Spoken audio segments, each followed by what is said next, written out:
nggak segede itu kan? Belum. Kecil sih. Cuma tetap aja siapa yang berani? Nah kemudian terima kasih Dok. Kemudian yang kita berpikirkan apakah sudah ada sistem layanan kesehatan yang established di tempat itu. Nah kemudian juga pertanyaan pada kita masing-masing, kalau kita memberikan layanan kesehatan jiwa, apalagi layanan kesehatan jiwa pada populasi yang terpapar bencana, Saya lagi ambil apakah kuliah kita juga di cukup mampu? Cincak, tunggu ya. Jangan sampai kita dikirim ke daerah itu kita Kan malah dia jadi ada korban. kerjaannya. Tapi Sehingga lucu gitu. kita perlu sekali menilai kesehatan jiwa kita masing-masing, apakah kita cukup sehat atau tidak. Nah ini penting sekali ya. Jam 5 pagi. Kemudian apa yang menyebabkan kita trauma? Nah sehingga LO pada kesempatan ini adalah kita perlu memahami permasalahan kesehatan jiwa dan psikososial sesudah bencana.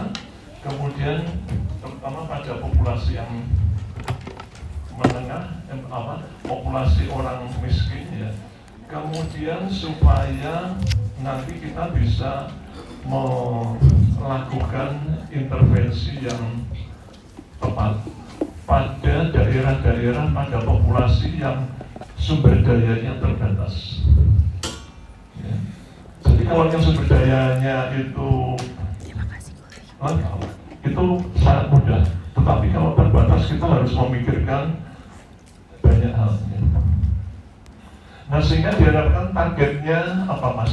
Anda targetnya sudah belajar jiwa apa? Nah kalau rombongan koas itu kalau saya tanya bisa kompeten dong. Kompeten melayani pasien-pasien yang ada problem kesehatan jiwa bagus. Tapi tolong sebelum kita bisa melayani pasien-pasien, kita diharapkan bisa melayani diri kita. Kita harus mampu menilai diri kita apakah cukup sehat jiwa. Bagaimana kita bisa mengetahui kalau kita sehat jiwa?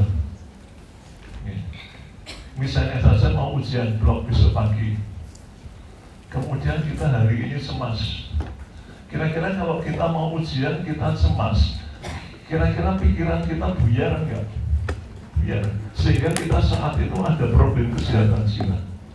Tolong nanti dilihat di internet ya, prevalensi problem kesehatan jiwa pada dokter berapa sangat tinggi, lebih tinggi daripada populasi umum.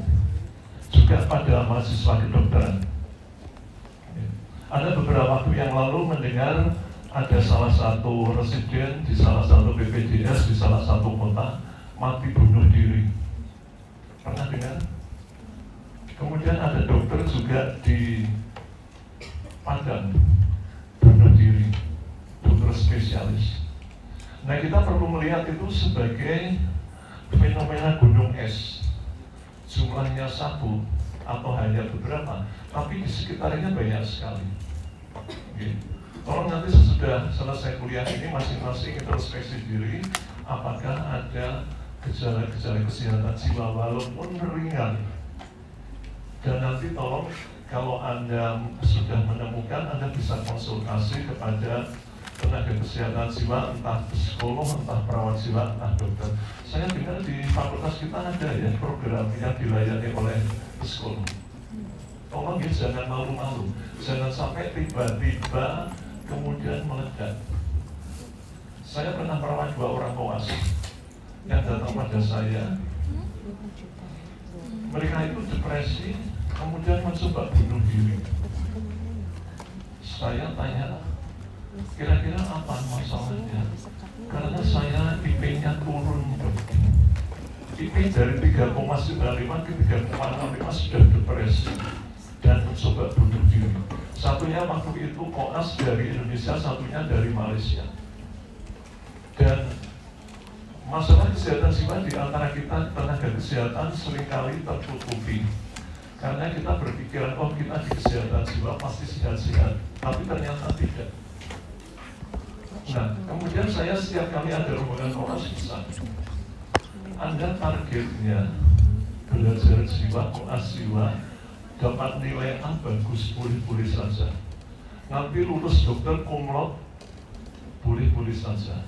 Tapi perlu ditambah satu. Apa dok? Harus tahan banting. Oke. Banyak orang-orang yang bunuh diri, banyak dokter yang bunuh diri itu pinter-pinter karena merencanakan misalnya bunuh dirinya caranya dengan ini, dengan ini, dengan ini. Pinter sekali. Tetapi mengapa bunuh diri? Berarti ada satu hal yang dilupakan, yaitu emotional quotient. Kita terlalu mengedepankan apa? IQ. Okay. Tolong dalam forum ini saya pesan karena kondisinya sudah sangat serius ya. Nah kita lanjutkan ya, kita bisa melihat orang-orang yang terpapar bencana itu dari ini, dari pengungsi dan seterusnya. Ya. Kemudian populasi ini itu mempunyai risiko yang tinggi. Ya. Kemudian disaster ini bisa sifatnya alamiah ataupun yang dibuat manusia. Misalnya yang di bencana alam, gunung meletus, gempa bumi itu bencana alam. Ya. Kemudian ada bencana yang dibuat manusia, misalnya konflik. Ini juga seringkali terjadi ya.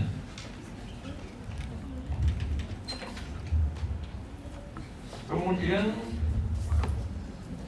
permasalahan kesehatan jiwa dan khususnya dari populasi yang terpapar bencana. Selamat pagi Prof, saya mendahului nggak apa-apa gitu? Oke, soalnya ditunggu pasien, ada pasien mau ngamuk gitu, mau bunuh diri. Berapa? 3. PPT PPT 3. yang mengalami juga Yang satu kan itu, kayak asistennya yang apotek. menyaksikan atau terkonfrontasi itu sangat trauma. Saya ingat sekali pada waktu di Jogja Mei 2006 itu ada bencana gempa bumi hebat. Waktu itu saya masih di Kanada ya. Kemudian mendapatkan informasi kalau Jogja gempa bumi hebat yang mati 7, saya masih ayam. Ada anak-anak saya tinggal di rumah bersama driver dan ART. Saya ternyata cemasnya, takutnya itu melebihi dari mereka yang menyaksikan. Saya mencoba kontak anak-anak saya nggak bisa, mengontak tetangga nggak bisa.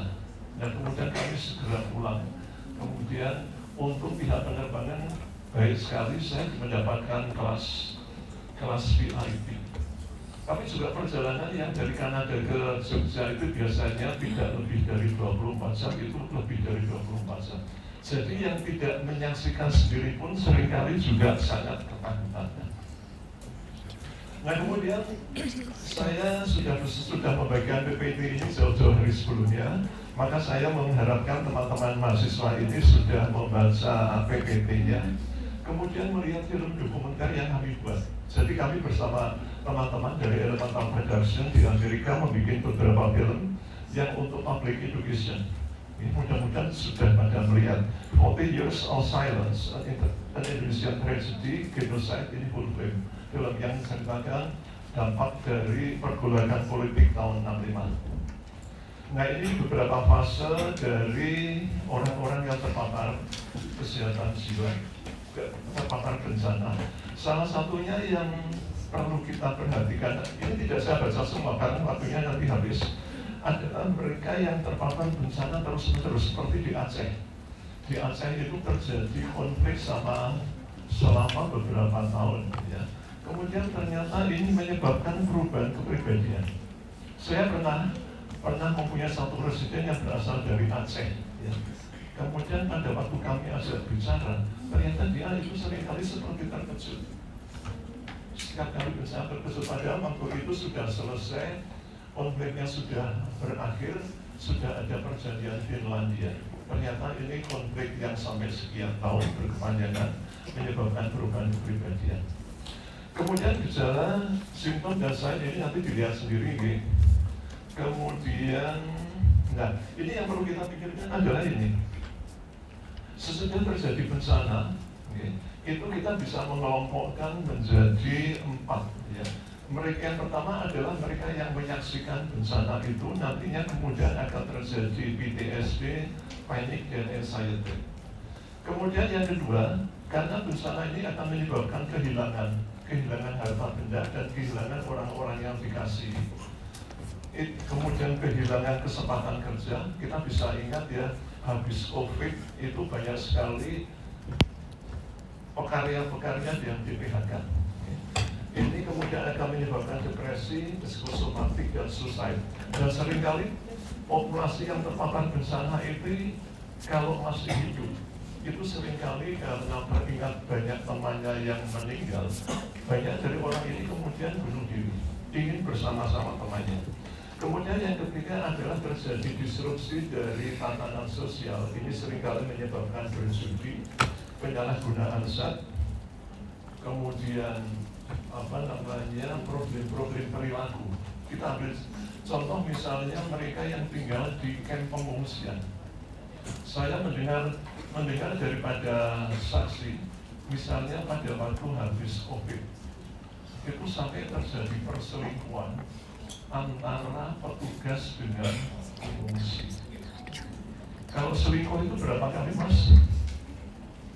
1 kali selingkuh, kalau 2 kali 2 lingkuh, 3 kali 3 lingkuh.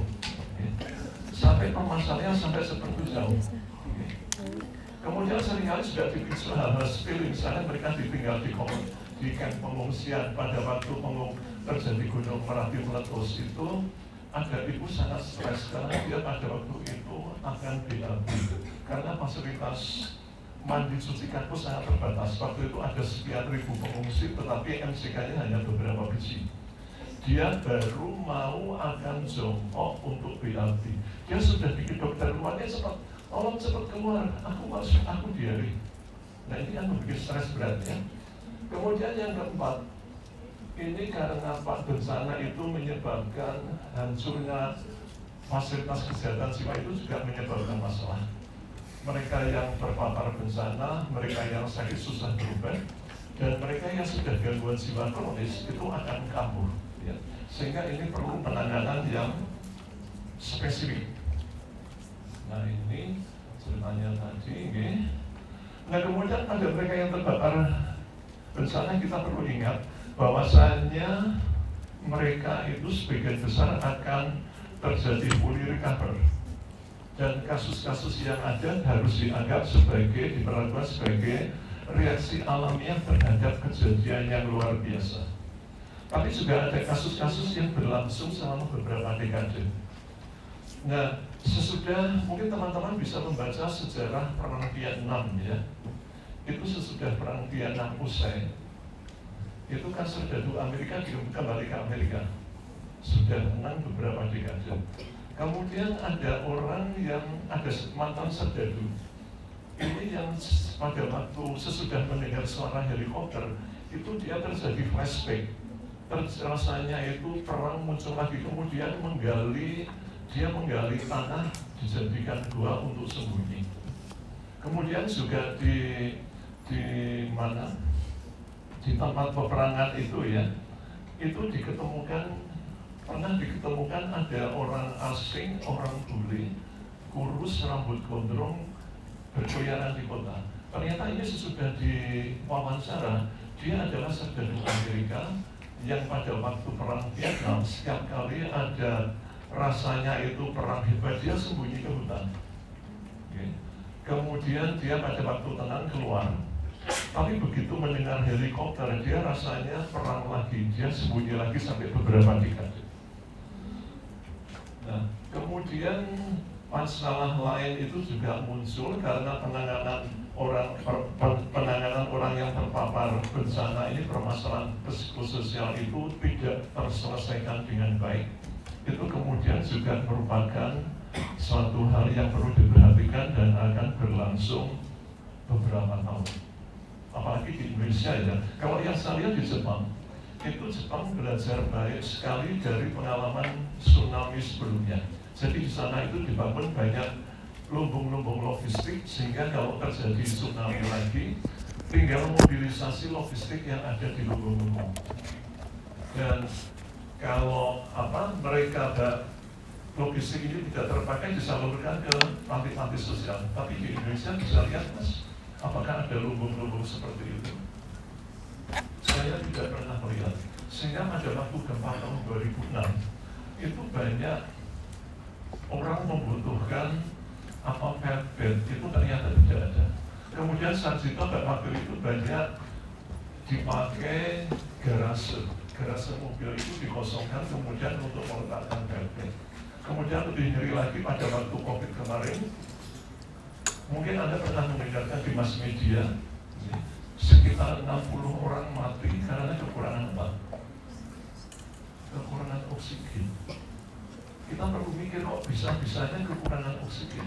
Nah, kita perlu merefleksi apakah kita itu belajar dengan baik, mengambil pembelajaran dari kejadian-kejadian sebelumnya. Ternyata tidak. Nah, mestinya ke depannya karena kita pernah ada masalah itu, kekurangan oksigen sampai jumlahnya banyak sekali dan banyak orang mati, mestinya saat ini harus konsolidasi.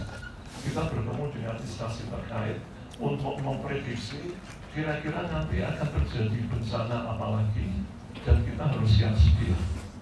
Kemudian juga masalah simulasi. Anda selama ini jadi mahasiswa kedokteran pernah mendapatkan pelatihan atau simulasi menyelamatkan diri? Tidak pernah lagi.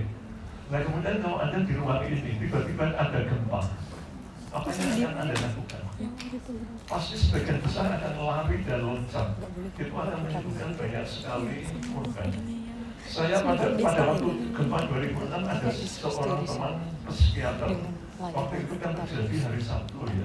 Dia sudah bangun dengan anak istrinya, sudah bangun, tetapi pintu gerbang belum dibuka. Kemudian ada bencana gempa bumi, dia loncat, akhirnya patah. Itu psikiater, Mas. Apalagi yang normal.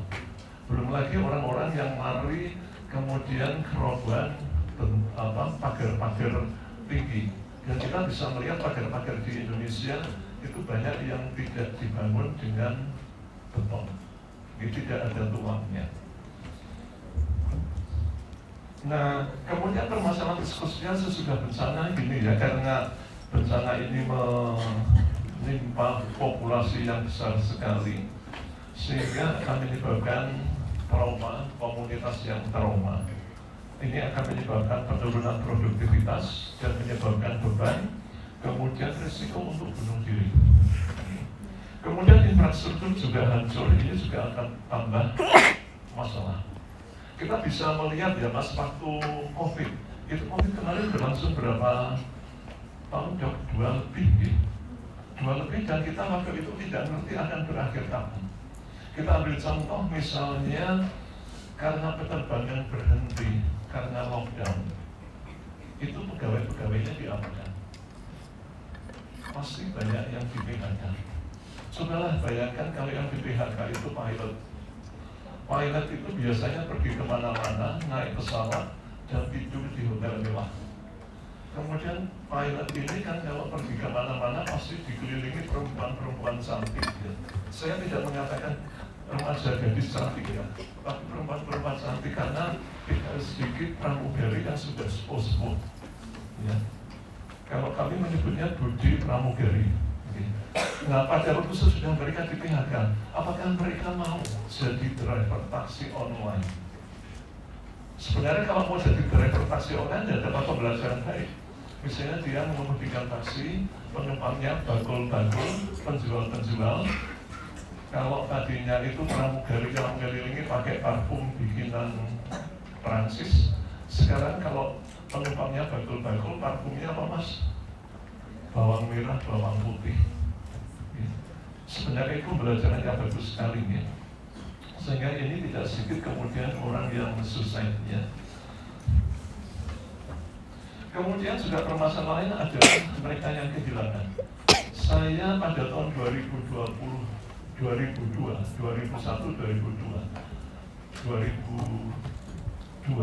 itu bekerja pada pengungsi Timur yang diungsikan di Klaten Gunung Kidul. Mereka banyak anak-anak yang tidak mengerti bapak ibunya di mana. Saat itu ada beberapa orang yang berniat akan adopsi tapi ditolak karena anak ini belum jelas nanti keluarga negaranya mana. Sehingga ini juga menjadi kelompok-kelompok yang perlu diperhatikan ya, dan karena ini menjadi kelompok risikonya. Kemudian juga ternyata juga tinggal di kompleks pengungsian ini menimbulkan ada trauma baru. Seperti kita lihat waktu habis Gunung Merapi meletus, saya melihat timbunan baju pantas pakai itu banyak sekali. Tetapi NCK kurang. Nah, pada waktu habis Gunung Merapi itu banyak pengungsi yang orang-orang kaya, misalnya pedagang salak. Mereka diberikan pakaian pantas pakai seperti itu, apakah tidak tambah stres ya? Dan pernah termuat sebagian besar dari pakaian pantas pakai yang diberikan adalah pakaian perempuan. Sehingga pernah ada di sana di posting laki-laki yang pakai baju perempuan. Ini menunjukkan bukti kalau di rumah tangga ada ketidakadilan, di mana perempuan itu banyak sekali beli baju, tetapi laki-lakinya tidak. Nah itu. Kemudian permasalahan lain adalah layanan kesehatan jiwanya, bagaimana mengakses, kemudian terbatasnya tenaga kesehatan jiwa. Nah seperti tadi kami sebutkan, profesional yang terpapar trauma juga akan memberikan pelayanan yang sifatnya traumatis. Sehingga intervensinya seperti ini kita dalam pada yang pertama adalah pre-emergency preparation, seperti sekarang kondisinya tenang, kita harus merencanakan secara rinci. Kemudian juga kita perlu mengassessment dari local conditions ya. Misalnya bagaimana budayanya, bagaimana local wisdom dan sebagainya. Salah satunya di Jogja itu ada budaya apa berkaitan dengan bencana Merapi. Nah seringkali para penduduk di sekitar Merapi itu susah diungsikan. Kira-kira mengapa mas? Karena mereka berkolakan dengan budayanya. Mereka mempunyai konsep saya dilahirkan di Merapi, dibesarkan di Merapi, sehingga kalau misalnya terpaksa meninggal bersama Merapi, itu oke. Nah itu pendekatan ya perlu pendekatan khusus ya. Maksudnya pendekatannya ini harus berbasis budaya dengan tata cara budaya Jogja. Misalnya kalau ke sana, kalau saya pikirkan ya jangan pakai pakaian dinas, tapi pakai belangkon, pakai surjan, pakai sarung, pakai belangkon sehingga menunjukkan budaya Jawa. Kemudian pesan-pesannya juga jangan dengan teori-teori baru, tapi teori-teori lama. Saat itu sehingga saya juga mereka tetap mempercayai keberadaan pedus gembel. Ada yang tahu pedus gembel itu apa mas? Jadi awan yang bentuknya seperti biri-biri. Masyarakat masih mempercayai itu. Kemudian kami pernah melakukan penelitian bersama Presiden. Mereka untuk diajak relokasi tidak mau, karena mempunyai konsep saya lahir di Merapi, besar bersama Merapi dan mati bersama Merapi pun oke.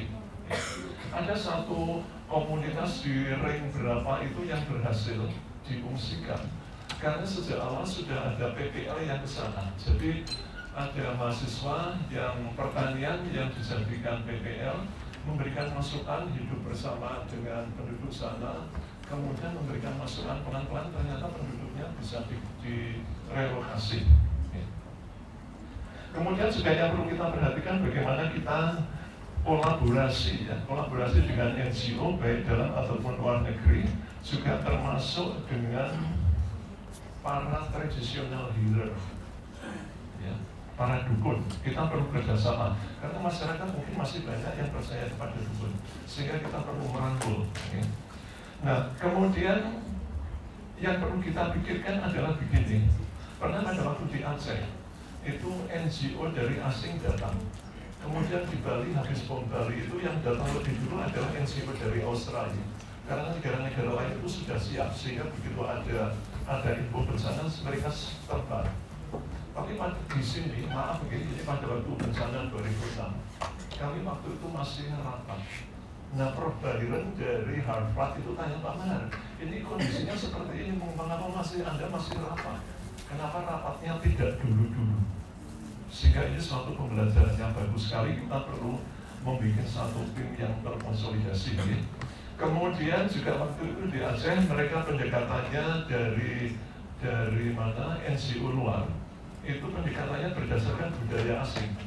Misalnya anak-anak itu dikumpulkan jadi satu dengan anak-anak di suatu tempat pengungsian, orang tua dijadikan satu dengan orang tua. Anak-anak banyak yang menangis. Mengapa? Mencari orang tuanya, dan orang tuanya juga gelisah karena memikirkan anaknya. Kemudian pada waktu itu ada NGO dari Indonesia datang mengatakan ini tidak bisa. harus mereka dibaurkan. Kemudian juga waktu kami bekerja pada pengungsi di Timur-Timur di Gunung Kidul, waktu itu kan salah satu kakak pembimbing waktu itu dari Timur-Timur. Kemudian kakak ini kemudian dikeluarkan oleh pembinanya dari Indonesia. Pembinanya waktu itu adalah mantan Kakangil Depdikbud di Timur-Timur waktu itu dikeluarkan. Anak-anak ini protes keras dan stres berat. Alasan kakak pembina ini dikeluarkan karena kakak pembina itu melakukan kekerasan, seringkali main tangan. Nah, anak-anak tidak terima. Anak-anak mengatakan begini, Bapak, di ujung rotan bagi kami itu ada emas. Sehingga ini juga perlu dipikirkan ya, bagaimana caranya supaya mereka tetap jadi satu dengan orang-orang mereka sendiri. Kemudian intervensi ini juga harus terintegrasi pada layanan primer supaya jangan sampai program-program itu hit and run. Karena banyak sekali program dilakukan kemudian pergi. Nah, ini perlu diatasi dengan cara misalnya mereka datang harus kulon-kulon dulu, kemudian kerjasama dengan puskesmasnya. Kemudian sistem layanan kesehatannya ada health service for all, jangan hanya spesifik untuk disaster affected community aja, tapi harus untuk semuanya supaya apa? Tidak terjadi medikalisasi. Kemudian juga ada catatan di sini yang dikeluarkan oleh WHO bagi masyarakat yang merasa dirinya adalah sebagai victims. Itu perlu diubah cara pikir mereka. Mereka jangan lagi berpikir sebagai victims, tapi sebagai victor. Adalah orang yang selamat dari bencana. Dan ini untuk bisa memperbesar semangat mereka sebagai orang yang selamat dari bencana, mengajak mereka untuk menolong yang lain. Ya, jadi sehingga ada semboyan sang terluka yang menyembuhkan. Kemudian kita juga melakukan training pada teman-teman di Puskesmas. Kemudian juga kita perlu memikirkan program jangka panjang dengan berbasis masyarakat dan sosial intervensi. Misalnya begini, orangnya itu susah, orangnya sedih, orangnya stres karena kehilangan harta benda. Kemudian karena tidak bisa makan lagi. Hanya datang itu kita jangan hanya mendoakan, tetapi memberikan bantuan dulu. Permasalahan sosial apa yang mereka butuhkan, kemudian kita ajak berdoa. Kita support secara psikososial, secara psikologis nih. Kemudian yang penting lagi adalah monitoring, evaluasi, dan perlu belajar dari pengalaman yang dulu. Kemudian ini fase-fase dari disaster. Pada fase akut itu tentu saja kita bisa melihat kalau angka kematian kasar itu lebih tinggi dari kondisi sebelumnya. Ini yang diperlukan adalah ini terutama food, shelter, safety, water sanitation, akses untuk primary health service serta communicable disease control. Nah, kemudian fase konsolidasi berbeda lagi. Nah, sehingga kalau pertanyaan tadi di depan, kita ke sana mau berbuat apa? Yang pertama adalah kita harus melapor kepada pemerintah setempat supaya bisa dikoordinasi, kemudian melakukan rapid need assessment. Butuhnya apa? Kalau ternyata dari kebutuhan itu kemudian kita lakukan priority setting, yang diperlukan pertama adalah menangani jenazah. Ya, yang dilakukan pertama kali menangani jenazah, jangan yang lain. Sehingga kita harus siap-siap betul mempelajari, mempertimbangkan keadaannya. Kemudian juga intervensi yang lain yang diperlukan adalah informasi yang benar. Pada waktu gempa 2006 di Jogja, waktu itu 27 Mei tahun 2006, kita waktu itu baru mempersiapkan karena Gunung Merapi itu baru aktif. Sehingga pagi hari pada waktu terjadi gempa bumi, itu orang-orang dari utara lari ke selatan karena mikirnya Gunung Merapi meletus. Kemudian tiba-tiba ada info kalau gempa buminya adalah karena gempa bumi tektonik dari Bantul, orang dari selatan lari ke utara, sehingga di tengah-tengah itu terjadi chaos. Karena tidak ada informasi, kemudian baru diberikan informasi. Waktu itu juga banyak pemandangan yang tidak diharapkan terjadi. Misalnya ada setengah 6 kan orang baru mulai mandi ya. Ada orang-orang yang baru mulai mandi dengan pakaian secuil atas secuil bawah itu sudah lari, kebingungan. Nah ini yang perlu diberikan informasi yang tepat ya. Kemudian yang lain adalah tracing family member. Ini juga caranya harus dengan berdasarkan alat-alat yang ada.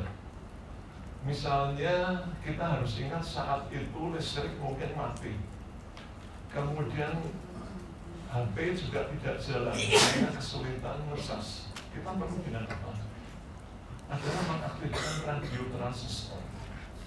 Nah kita perlu berpikiran, kita punya ada radio transistor.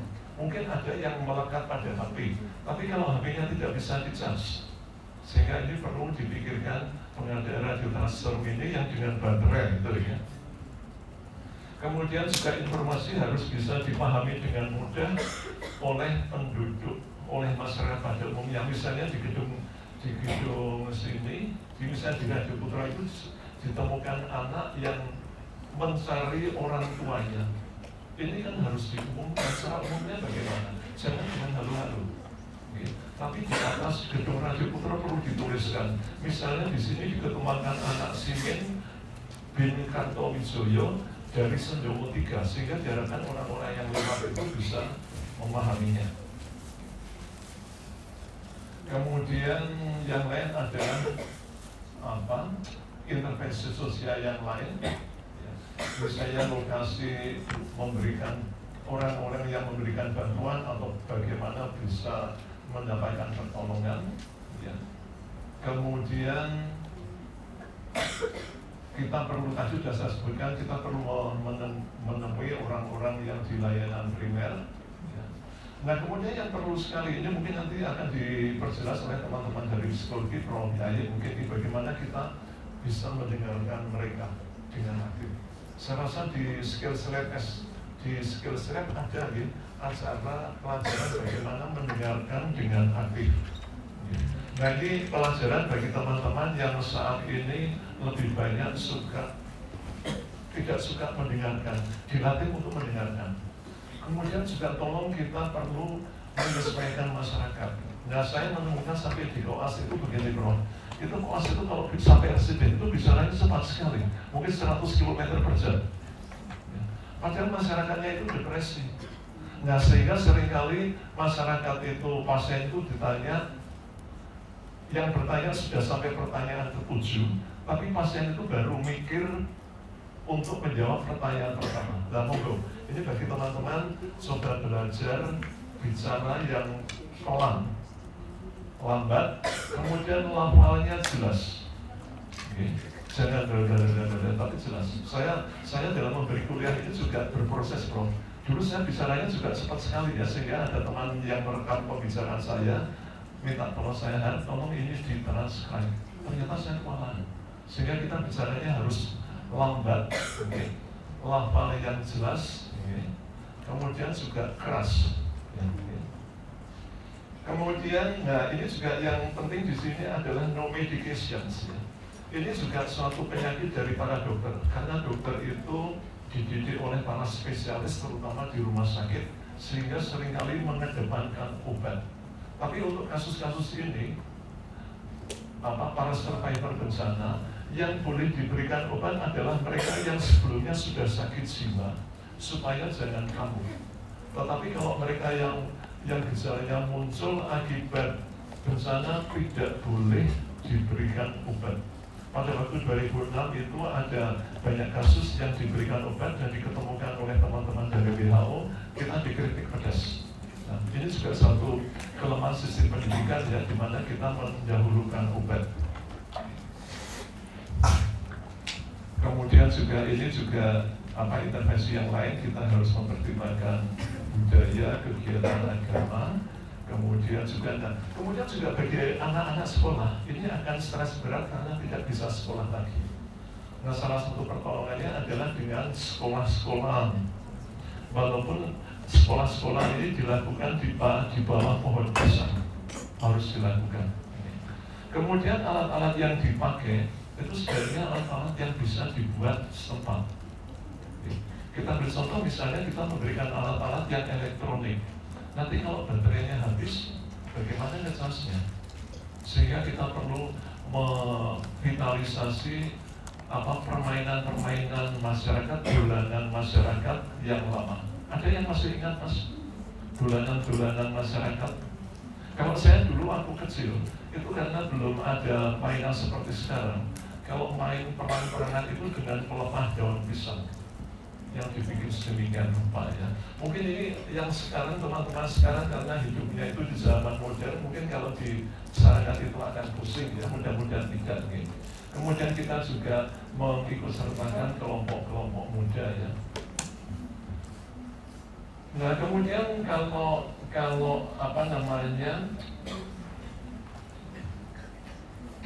bencana ini berlangsung lama, kita harus memberikan training pada semua komunitas. Kita ambil contoh misalnya habis bencana COVID itu banyak orang yang di PHK. Kira-kira Anda kalau misalnya jadi bupati akan memberikan apa Mas, pertolongan apa? Banyak orang yang kemudian stres berat karena tidak bisa bekerja lagi karena di PHK dan mereka tidak punya uang. Anda akan berbuat apa? Nah ini kita perlu melatih mereka. Latihannya jangan hanya satu macam. Kita tanya dulu mereka itu inginnya latihan apa, kemudian jangan hanya satu macam. Dan mereka kita ajak untuk melihat sekitar kita. Kira-kira apa yang bisa kita lakukan. Demikian juga saat ini kami menemukan banyak sekali pasien-pasien itu yang mencoba bunuh diri karena tidak mendapatkan pekerjaan. Mengapa tidak mendapatkan pekerjaan? Karena yang dicari itu pekerjaan yang formal yang harus duduk di belakang meja sesuai dengan ijazahnya. Nah, kalau itu ada pasien yang dirawat di Sarjito, saya mengajak pasien itu untuk kalau sekali-kali keluar rumah, kalau pulang keluar dari pintu selatan, jalan kaki ke selatan, kemudian melihat kanan jalan. Ternyata kalau kita melihat di sebelah selatan pintu keluar Sarjito, itu ada banyak orang-orang dari grassroots itu mencoba mencari nafkah dengan cara sederhana. Setiap pagi itu ada ibu-ibu yang jualan buah per plastik 5.000. Ada yang jualan bakso. Anda kalau mengunjungi apotek di selatan Sarjito itu, yang banyak orang duduk di sana bukan beli obat tapi beli bakso. Ada yang pernah beli bakso di sana? Enak sekali ya. Nah, sehingga kita perlu belajar itu, sebagai dokter kita perlu belajar grassroots itu bagaimana karakternya, sehingga kita kalau misalnya kita jadi pejabat, saya doakan di sini semua jadi pejabat ya, itu bisa meningkatkan kesehatan masyarakat dengan memberikan pelatihan. Jangan sampai semua menyarankan memberikan pelatihan jualan online, itu tidak salah. Tapi kalau kemudian semua jualan online, itu yang akan beli siapa? Okay. Kemudian ini juga edukasi pada masyarakat, tadi sudah disebutkan penegakan mereka akan terjadinya recovery. Kemudian juga jangan sampai memberikan informasi terlalu dini tentang psikopatologi karena akan memperburuk keadaan, akan terjadi medikalisasi. Sehingga ini perlu kita pada waktu menghadapi masyarakat ya, kita mengubah cara pikir kita. Kita bisa tahu ya, ilmu kedokteran itu pada umumnya lahir dan dikembangkan di barat, apalagi psikiatri dilahirkan dan dikembangkan di barat. Nah kita sebagai dokter yang bekerja di negara sedang berkembang, kita harus bisa menerjemahkan pesan-pesan itu menjadi suatu pesan yang bisa dinikmati masyarakat kita yang cara berpikirnya berbeda. Nah kemudian rekonsolidasi, nanti bicara, saya harapkan membaca sendiri karena ini relatif mudah. Salah satunya adalah penekanan bagaimana economical development. Sehingga kita sebagai dokter juga perlu mempelajari bagaimana wira swasta. Jangan hanya melulu praktek dokter. Karena kita sebagai dokter, manakala kita sudah tidak bisa praktek lagi, kita tidak bedanya dengan abang ojek mas.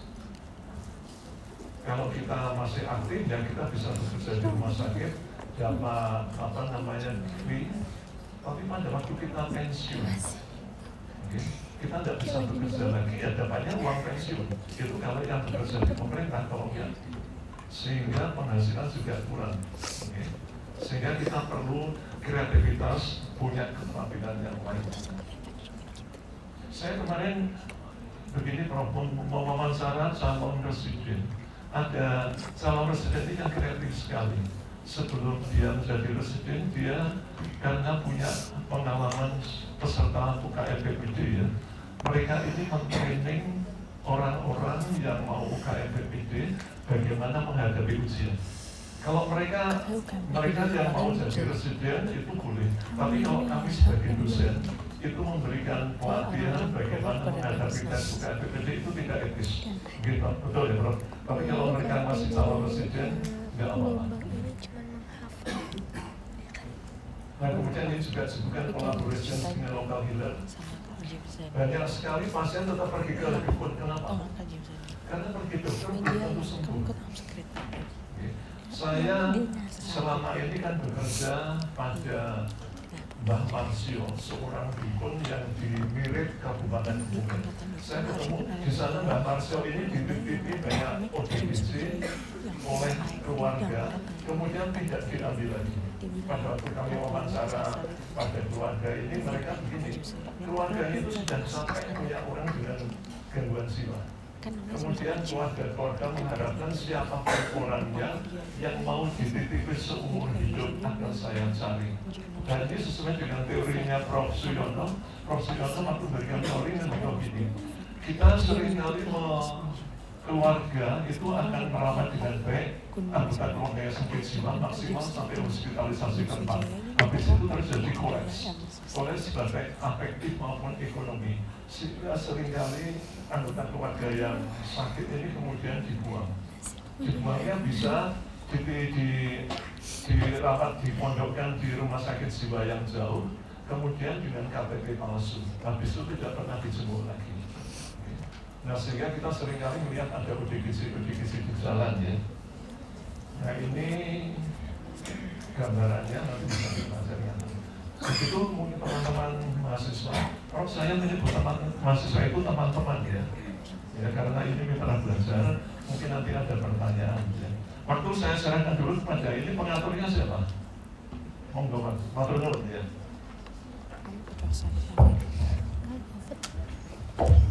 Dengan jarak segitu. Ini kau.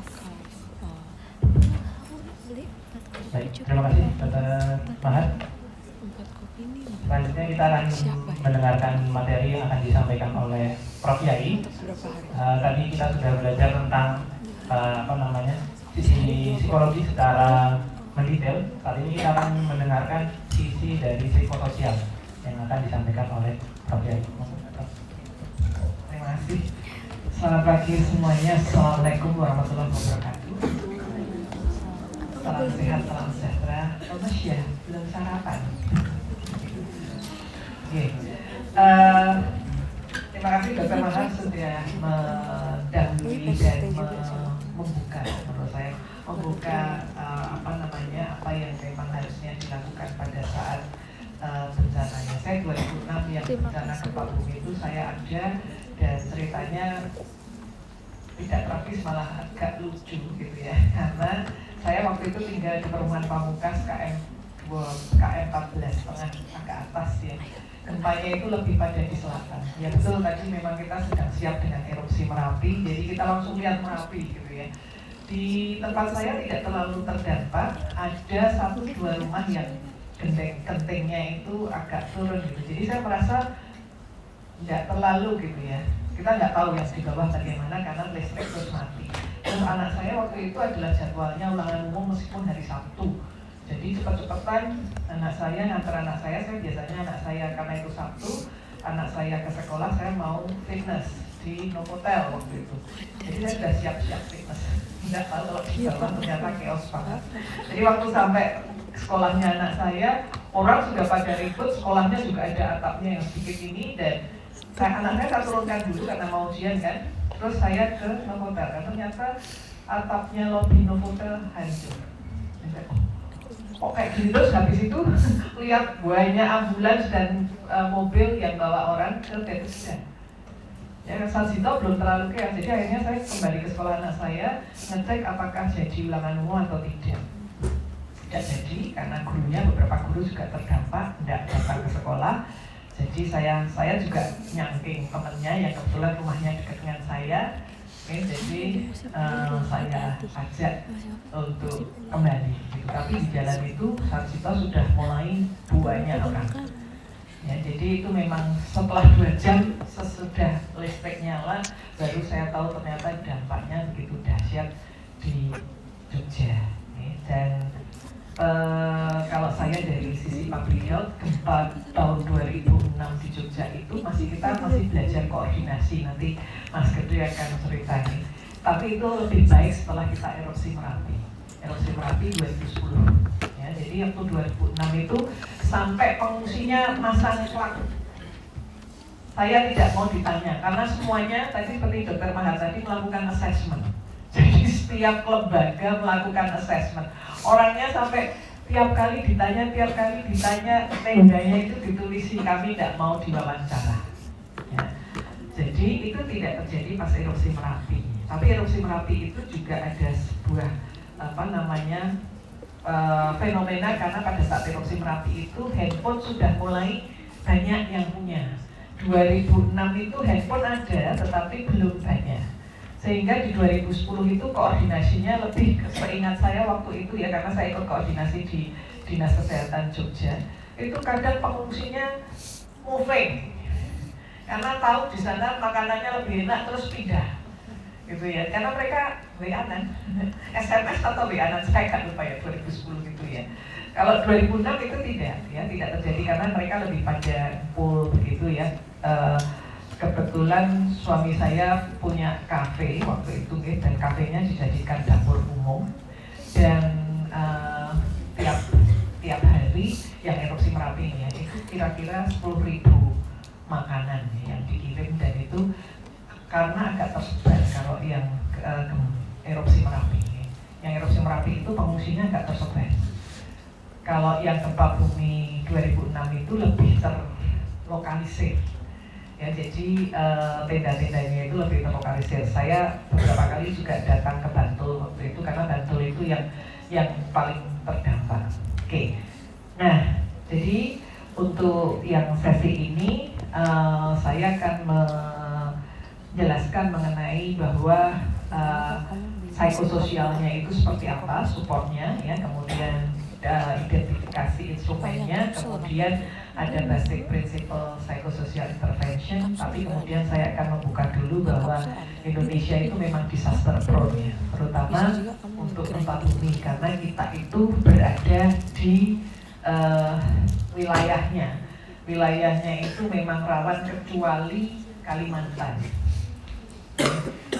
Nah, ada 9 contextual determinant of health population ya. Kalau dari segi public health nih, itu mulai dari geografinya bagaimana, political structure dan governance-nya bagaimana.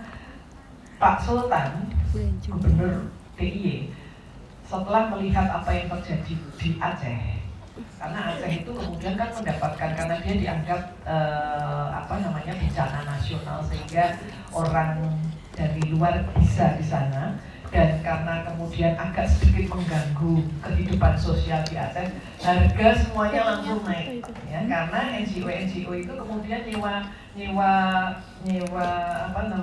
rumah dan sebagainya dinaikkan. Jadi pada saat gempanya sudah tertangani, anak-anak mahasiswa sudah mulai datang kembali ke Aceh untuk kuliah, gitu ya, kos-kosannya jadi mahal, ya, karena tadinya disewa sama bule-bule. NGO gitu ya. Jadi Pak Sultan tidak mau seperti itu sehingga pada saat gempa Jogja itu beliau hanya memberikan 6 bulan. Kalau sudah 6 bulan harus pulang, yang dari luar terutama. Oke, kita memang butuh bantuan, tetapi ada catatannya. Nah, yang erupsi Merapi itu juga agak menggelikan karena waktu itu menjelang pemilihan presiden. Kalau itu Pak Sultan langsung tidak boleh ada tanda-tanda partai, baik di pengungsian maupun di mana, karena tadinya biru sana, merah sana, gitu ya. Jadi itu karena menjelang pemilihan umum. Jadi itu political structure dan governance ini juga menentukan, kemudian community social economy status Oke, gempa di Aceh itu memang memerlukan sama tsunami ya waktu itu, memerlukan waktu karena daerahnya ya.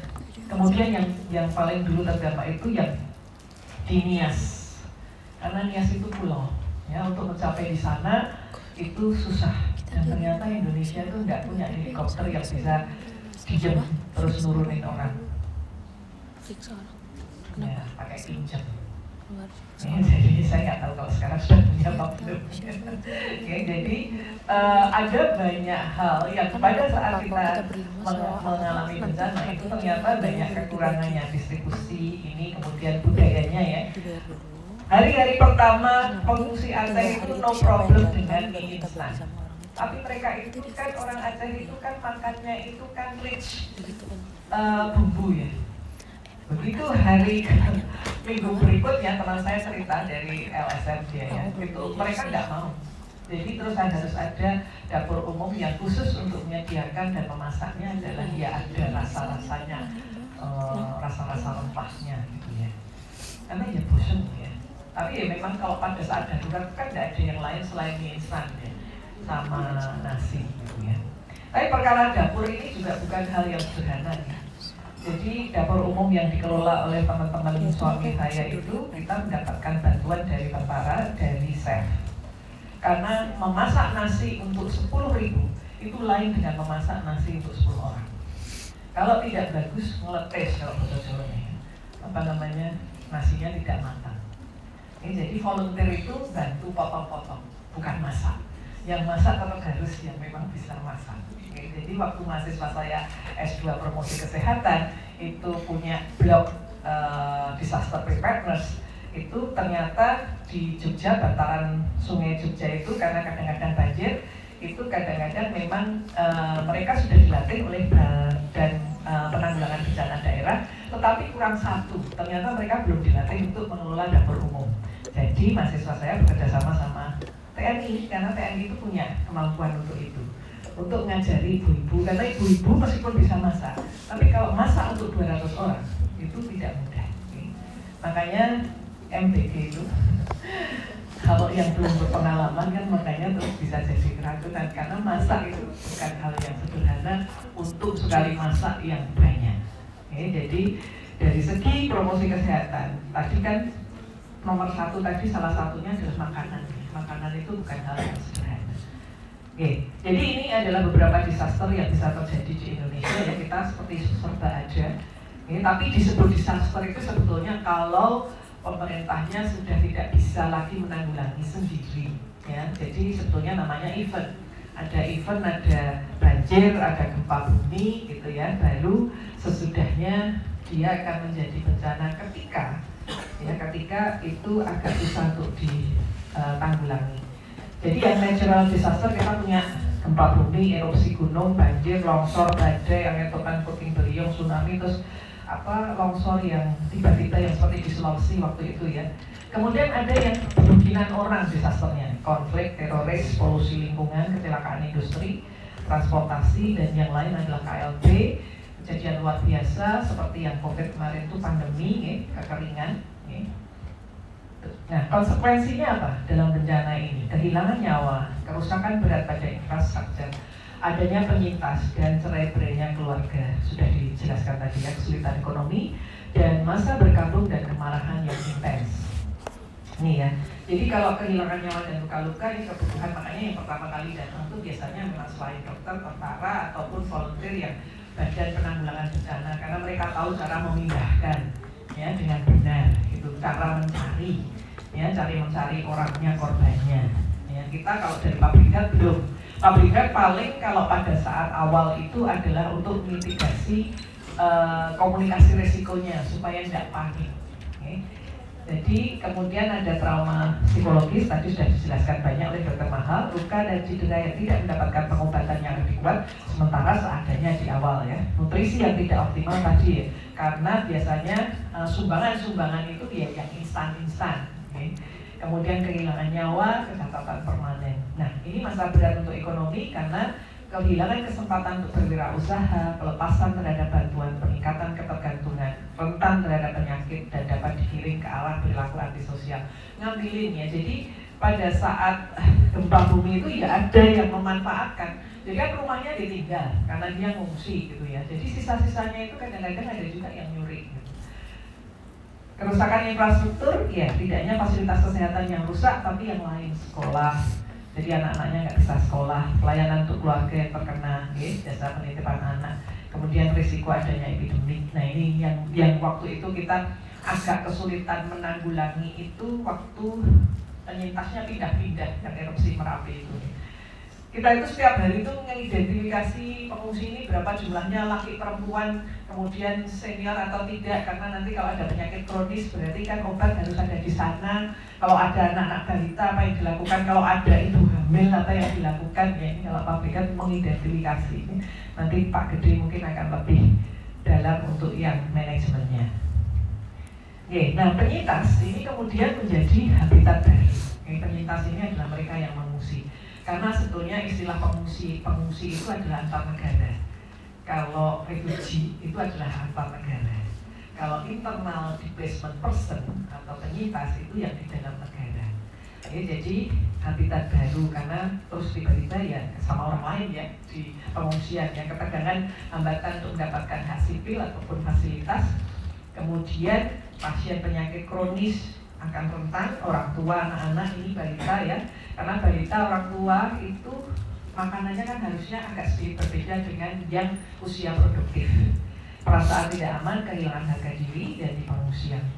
Dan ini juga bisa untuk masa berkabung dan kemarahan, ya, karena ya kenapa kok terjadi seperti ini, seperti lagunya Epic ya.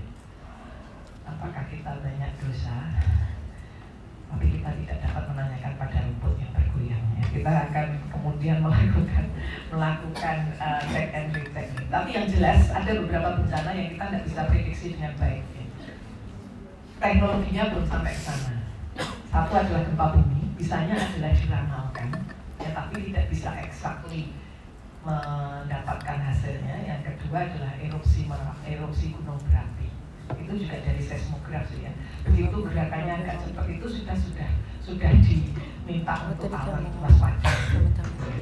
Sebagian mendapatkan informasi yang tidak benar dari media massa, apalagi sekarang ada sosmed. Nah, yang erupsi Merapi itu ada SMS dari waktu itu. Itu ada SMS yang saya tinggal di kilometer 14 Jalan Kaliurang itu ada SMS UGM sudah airnya sudah ke sana. Tsunami. Kalau tidak rasional itu ya tidak mungkin lah ya. Laut kita itu 40 km dalam perang kritis itu ya. Dan tsunami itu kemarin terjauh adalah 5 km. Jadi kalau UGM ada air itu ya air apa? Kalau reservoir air yang butuh air itu pecah. Jadi ada airnya tapi bukan tsunami. Okay. Jadi, tapi kalau dalam suasana seperti itu memang chaos. Okay. Jadi ada isu apapun orang langsung gitu ya. Nah, itu adalah beberapa hal yang terjadi ketika bencana ya. Saya mengalami gempa bumi dan erupsi Merapi. Kemudian pas erupsi Merapi itu saya tinggal di kilometer 14,5 yang sebetulnya kami disuruh mengungsi yang ketiganya gitu. Jadi level pertama itu 5 kilo dari Merapi, kemudian habis itu yang 10 kilo, yang habis itu 15 kilo. Tapi kebetulan karena rumah bapak ibu saya masih di kota, seminggu sebelum erupsi Merapi yang besar itu saya sudah pindah. Tetangga saya sudah, loh jadi kok sudah pindahan gitu ya.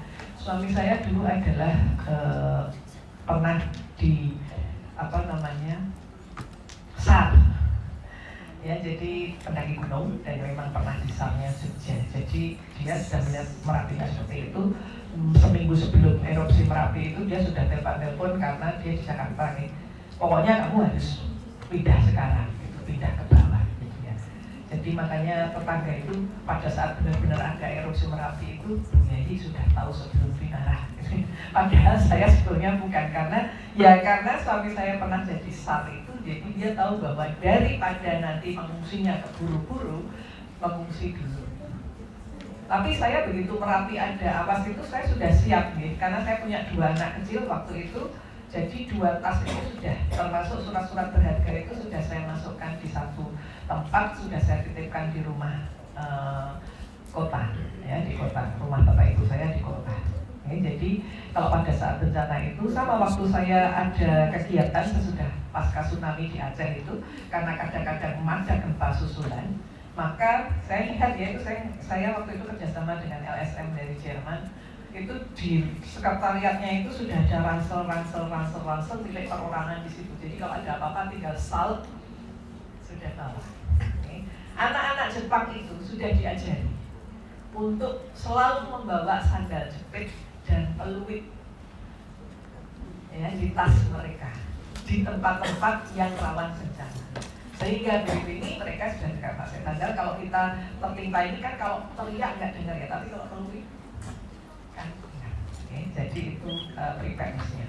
Jadi psychosocial support ini adalah memberikan memberikan bantuan terutama untuk pemahaman sensitivitas dan mana yang memang membutuhkan pendekatan psikiatri atau psikologi. Kemudian juga diseminasi informasi untuk individu, komunitas, bagaimana mengatasi keadaan saat ini. Saat ini itu seperti apa sih? Kita perlu apa? Itu yang jelas informasi yang akurat itu sangat diperlukan pada saat disaster.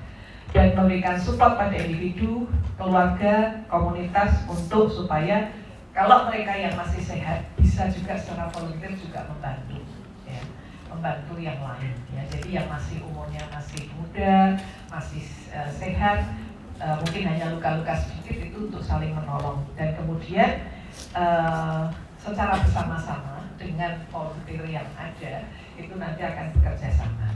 Ya. Dan kemudian juga untuk menjamin bahwa pelayanan ini akan bisa diberikan pada komunitas, okay? Dan kemudian kalau ada nanti tadi yang saya ceritakan di erupsi Merapi itu kita sudah punya assessment bersama, sehingga LSM juga berkoordinasi dan kemudian mana yang butuh apa, ini pengungsian yang mana butuh apa, begitu ya. Dan kemudian ya memang meningkatkan kooperasi antar institusi. Yang saya cerita yang gempa bumi itu kita masih chaos, tetapi ya akhirnya bisa terkoordinasi. Tapi kemudian kalau yang erupsi Merapi sudah lebih baik.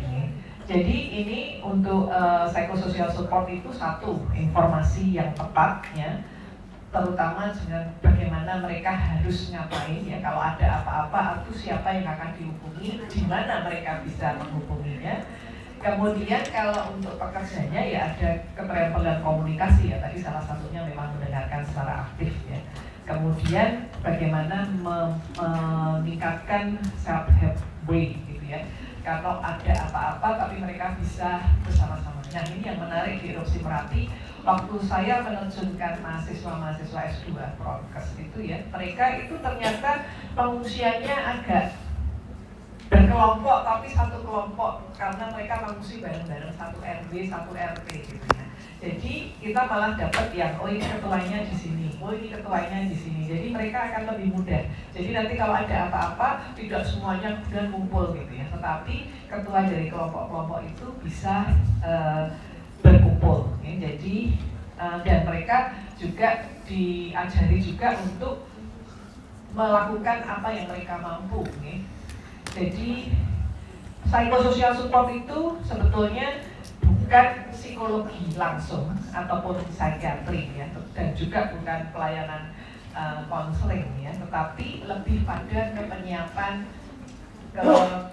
keakuratan keadaannya. Okay? Jadi penyediaan keadaannya nanti kalau mereka butuh untuk tempat istirahat, mereka tahu kalau makanan nanti jam berapa dan sebagainya gitu ya. Termasuk tadi kalau menyatukan mereka yang terpisah-pisah nih. Jadi instrumen untuk psychosocial intervention sama-sama seperti yang diberikan oleh Dr. Mahat tadi ya, ada assessment untuk need dan resources, kemudian psychological first aid. Psychological first aid ini tidak selalu harus counseling, tapi memang mendengarkan gitu ya, mendengarkan apa sih yang sebetulnya dia butuhkan gitu. Kemudian juga rujukan. Nah tadi kalau sudah di first aid ini itu nanti rujukannya bagaimana? Ya kemudian menetapkan center untuk informasi ini harus ada sebetulnya di setiap pengungsian itu mestinya harus ada.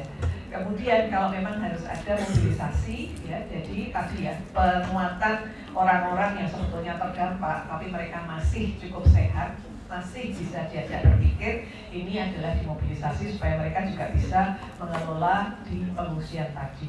Kemudian yang mungkin ini bersama-sama dengan LSM, kadang-kadang ada social project, bikin bareng-bareng, memperbaiki rumahnya bareng-bareng begitu ya, pada saat kondisi sudah agak lumayan stabil. Kemudian juga beberapa volunteer itu memberikan pendidikan ya, supaya anak-anak yang usia sekolah itu tidak hanya nganggur nih.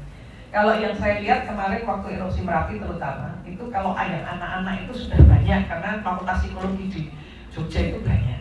Jadi volunteer mahasiswa psikologi ngajak bermain anak-anak itu banyak. Tapi yang anak-anak usia SMP dan SMA agak terabaikan di beberapa pengungsian nih. Nah ini harusnya ada volunteer yang semacam mungkin ya mengingatkan saja, bukan kayak sekolah, tapi tadi yang disebutkan sekolahan-sekolahan tadi ya. Jadi untuk supaya mereka tidak ngalamun ya, karena kalau anak-anak remaja kan nggak bisa diajak main-main lagi ya. Kalau anak-anak kecil itu suruh gambar, main-main nggak apa-apa. Yang untuk remaja-remaja ini mungkin diskusi sambil mengingat kembali. Nah ini yang harus ada volunteernya supaya mereka juga ketinggalan pelajarannya nggak terlalu lama gitu ya. Dan kemudian juga support untuk pekerjanya, karena pekerjanya ini juga lumayan stres ya. Ya, jadi prinsip dasarnya untuk psychosocial intervention itu adalah berpusat pada komunitas tapi diimplementasikan oleh profesional, dan ini biasanya adalah bagian dari disaster response untuk rehabilitasi, recovery, mitigasi atau preparedness. Makanya CFHC itu di FKKMK yang tahun terakhir itu memang kalian harus membuat satu kegiatan yang istilahnya adalah disaster preparedness, karena Yogyakarta ini prone untuk erupsi, gempa bumi, angin puting beliung, kemudian yang bantaran sungai itu banjir kemungkinannya. Okay. Jadi bagaimana membuat supaya siap gitu ya. Termasuk tadi yang saya cerita, mahasiswa saya menemukan bahwa di satu komunitas itu sudah bagus persiapannya. Kalau nanti lari di rumahnya sana, larinya gimana itu sudah diajari. Tetapi ternyata ibu-ibunya belum diajari bagaimana cara menyiapkan dapur umum. Okay. Nah, kemudian untuk intervensi yang di mereka yang terdampak itu jangan dianggap bahwa mereka korban, tapi terutama mereka yang masih segar, masih bisa, itu kita berdayakan, karena itu toh juga di area mereka, gitu ya. Dengan intervensi itu sangat esensi untuk meningkatkan kapasitas supaya mereka bisa juga, mereka yang mempunyai kemampuan bisa membantu. Dan kemudian juga terutama untuk merestorasi apa yang agak hilang di situ ya, misalnya pertemuan-pertemuan, kemudian ikatan satu sama lain. Karena kalau misalnya kota Jogja ini ikatan antar tetangganya itu cukup bagus, jadi itu jangan sampai juga hilang. Kemudian intervensi ini juga bertujuan untuk memperkuat social structure-nya. Dengan intervensi ini esensial untuk melibatkan yang terdampak ya, dan kemudian ya tadi ya, bagaimana kita mengelola informasi ya. Jadi reaksi yang ada akan diidentifikasi dan kemudian bekerja sama dengan para profesional lainnya, yang kalau memang itu fisik ya dengan dokter, kalau itu psikologis bisa dengan psikolog dan psikiater. Jadi pekerja sosial ini akan bisa bersama-sama dengan mereka. Dan basic need itu tadi yang sudah disebutkan oleh Dr. Mahar, seperti makanan, akomodasi, ini juga harus diperhatikan. Dan intervensi harus direncanakan dengan baik pada saat situasi yang cukup kompleks. Jadi kadang-kadang itu ya masalah ras, kadang-kadang terjadi juga pas erupsi Merapi itu juga ada mengelompokkan berdasarkan agama. Padahal ada beberapa tempat yang sebetulnya malah tempat religius menerima semuanya. Jadi itu juga terjadi juga, itu masalah sosial. Jadi ada seperti itu. Kemudian tadi yang pengungsinya bergerak ke satu pengungsian lain karena demi untuk mengejar makanan. Kemudian ada juga perilaku yang mengumpulkan bantuan. Jadi itu ditengarai di satu pengungsian. Waktu itu kita akhirnya berdialog ya, karena dia antrinya sampai 3 kali untuk dapat selimut, untuk dapat ada bantuan gitu ya, ada bantuan, beberapa bantuan itu ternyata dia ngumpulin. Karena kan itu harusnya untuk seluruh penyintas nih. Jadi kadang-kadang ada beberapa perilaku yang muncul begitu saja pada saat bencana. Kemudian team members, local person, volunteer ini juga harusnya dikasih prioritas di dalam psychosocial education. Kemudian untuk intervensi ini juga diharapkan ada briefing memang, maka ada koordinasi. Dan kemudian biasanya intervensi psikososial itu dilakukan pada fase pertama, jadi akut fase. Kadang-kadang masih ada gempa, kalau itu gempa bumi, tetapi ini tidak bisa untuk pada saat itu sebagai scientific studies. Nanti kalau keadaannya sudah aman, mau bikin project atau intervensi tertentu yang kemudian itu ditulis, itu bisa. Tetapi untuk masa akut harusnya adalah satu komunikasi risiko dan kemudian mengidentifikasi kebutuhannya itu apa untuk psikososial. Nah, kalau mereka yang memang butuh untuk psikologi, psikiatri, di situ. Ya, ini fase disaster dan tujuannya psikososial ini. Jadi fasenya itu ada emergency relief, dan biasanya ini tadi ya dokter, kemudian juga tentara, dan kemudian volunteer yang memang sudah belajar penanggulangan bencana daerah atau nasional bisa bekerja di sini. Oke, kemudian kalau fasenya sudah agak tenang gitu ya, rehabilitasi, nah ini psikososialnya bisa masuk banyak. Di emergency itu bisa masuk, tetapi lebih pada komunikasi apa yang dibutuhkan gitu ya. Tapi pada saat rehabilitasi mulai identifikasi tadi yang kehilangan pekerjaan, kehilangan kesempatan untuk pendidikan ya, sehingga apa yang harus kita lakukan ke anak-anak ini supaya mereka tidak ketinggalan gitu ya. Kemudian recovery. Nah, recovery ini biasanya sudah mulai pindah ke rumahnya masing-masing, sudah ada perbaikan-perbaikan ya. Kemudian, nah tapi sesudah itu juga perlu diajari untuk mitigasi dan preparedness. Ya, jadi tadi seperti yang saya lakukan tadi, bahwa saya juga selalu sudah siap pada saat di perumahan Pamungkas itu saya siap dengan 2 tas ya, isinya tentu saja baju-baju anak saya dan beberapa baju saya yang memang, dan juga beberapa obat kalau mempunyai dokumen-dokumen yang harus kita simpan gitu ya. Ya kadang paling aman sih memang bank itu juga punya ya, untuk kita bisa menyimpan barang-barang berharga. Okay. Dan itu kalau bank anti api juga. Jadi itu bisa disimpan di sana kalau aman daripada bawa-bawa gitu. Seperti ijazah dan sebagainya itu kan harus diselamatkan. Oke, ini tujuannya psikososial pada saat first week itu adalah emergency situation analysis, apa yang perlu untuk pelayanan ya, kemudian apa yang harus kita lakukan. 1 minggu sampai 3 bulan ini biasanya sudah mulai agak tenang gitu ya. Jadi aktivitasnya adalah mereka yang terdampak tadi ya, itu misalnya tadi mana yang butuh untuk di intervensi untuk anak-anak, untuk remajanya, untuk orang tuanya, okay? Termasuk kalau ada ibu hamil dia membutuhkan apa gitu ya. Jadi ini psychosocial support office bisa dibuka untuk planning dan preparation. Nah, untuk rehabilitasi ini normal life sudah restore ya. Jadi ini adalah transisi dari long term project kalau misalnya kita mau ada intervensi yang khusus di sana. Okay? Dan ini bisa kerjasama antara orang lokal, kemudian dari nasional, ataupun misalnya masih ada NGO dari luar. Nih. Jadi tujuannya dari recovery phase ini adalah meningkatkan kemampuan lokalnya. Jadi biasanya sudah mulai ada alih gitu ya. Nanti kalau orang-orang yang NGO, Badan Penanganan Bencana sudah pergi, orang lokalnya sudah bisa mengatasi. Jadi sudah ada pelatihan. Kalau mitigasi ini kan untuk supaya punya kapasitas untuk menangani kalau ada kejadian ya, tadi event tadi kejadian. Apa yang dilakukan kalau ada tiba-tiba gempa bumi? Gimana cara larinya? Gimana apa yang harus dilakukan? Teman saya di LSM itu mengajari satu kelompok populasi itu ya di Sulawesi itu bagaimana larinya itu sampai akhirnya bisa sesuai dengan waktu yang ditentukan. Kalau gempa itu kalau bisa 7 detik sudah di luar kan. Nah jadi dia ngajari gimana caranya supaya nggak chaos. Ya, itu sampai 7 kali baru lancar. Jadi itu perlu sosialisasi bahwa kalau ada kebakaran kita larinya kemana, kalau ada gempa bumi larinya kemana, dan perlu disimulasikan. Simulasi itu kadang-kadang perlu beberapa kali supaya kita hafal. Jadi ini biasanya untuk preparedness.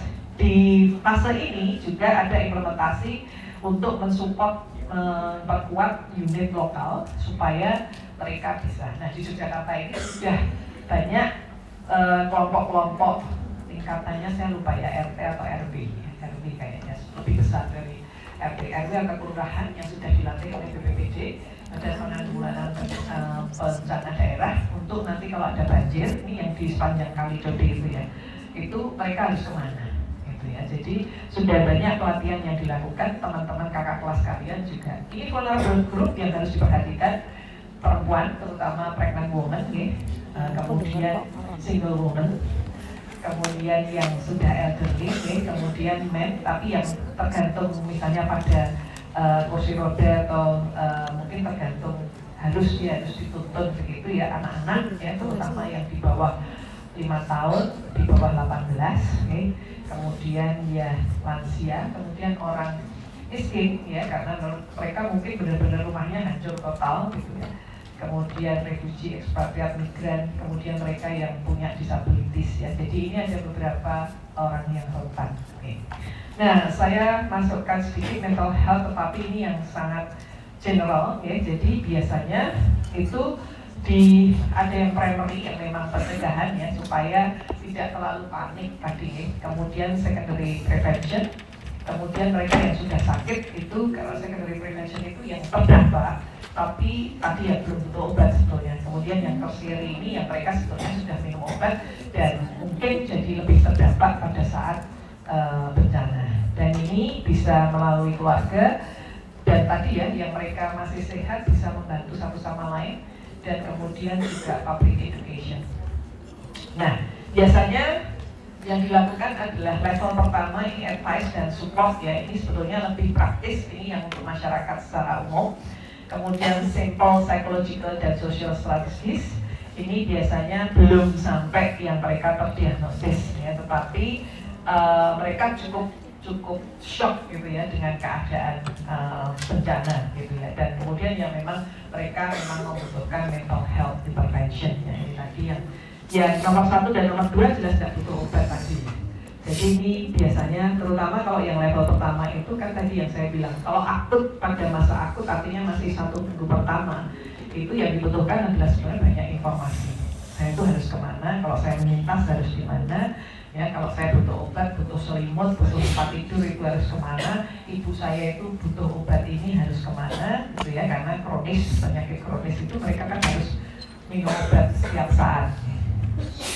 Bukan yang mental health. Dukungan psikososial dan kesehatan mental ini mulai dari basic, fokus psychosocial support sampai psychological dan psychiatry support.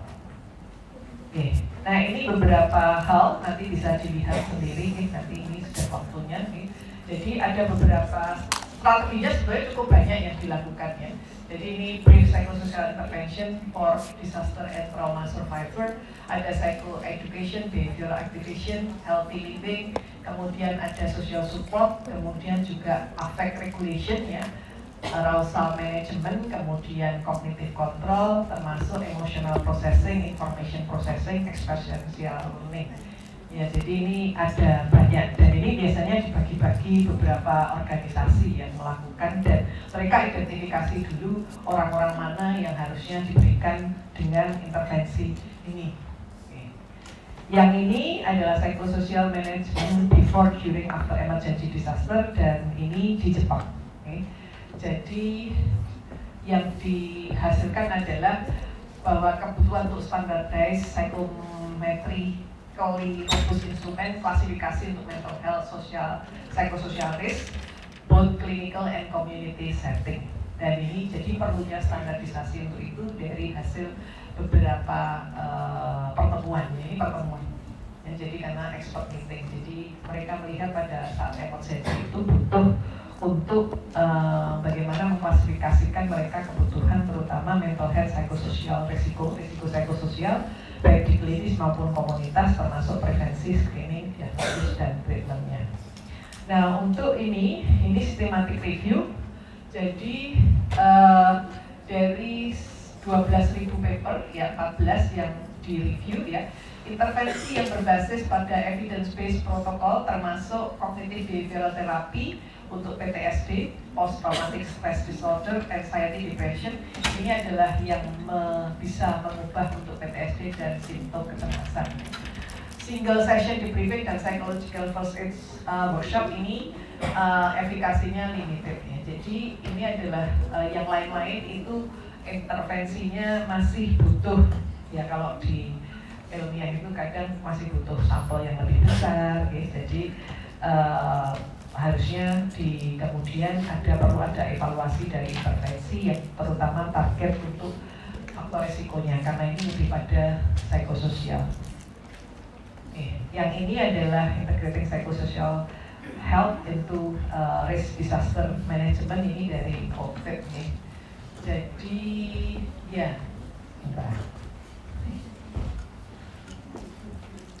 ya di sini nih. Jadi ini adalah Juran study, ini ada psikososial itu bisa menghasilkan harusnya ada integrasi mental health dan disaster risk management yang fokusnya mestinya di community engagement. Jadi tadi yang saya katakan tadi bahwa masyarakat itu perlu dilibatkan, meskipun mereka terdampak, tapi mereka yang tidak terlalu terdampak sekali itu bisa dilibatkan. Ya, saya kira dari saya cukup. Monggo mau diteruskan oleh Pak Gede.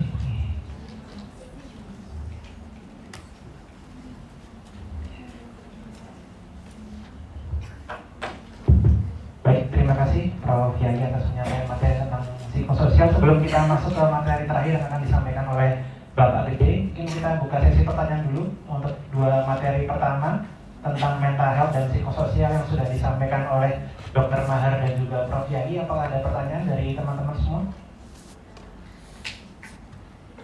Tentang tadi bagaimana kita harus berhadapan dengan penyintas, kemudian dengan masyarakat ketika terjadi bencana. Apakah ada pertanyaan?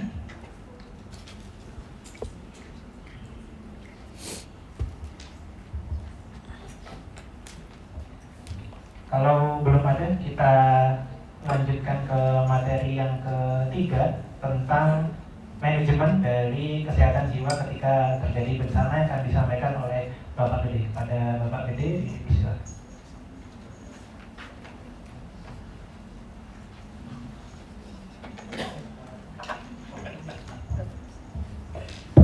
Ya, baik. Assalamualaikum warahmatullahi wabarakatuh.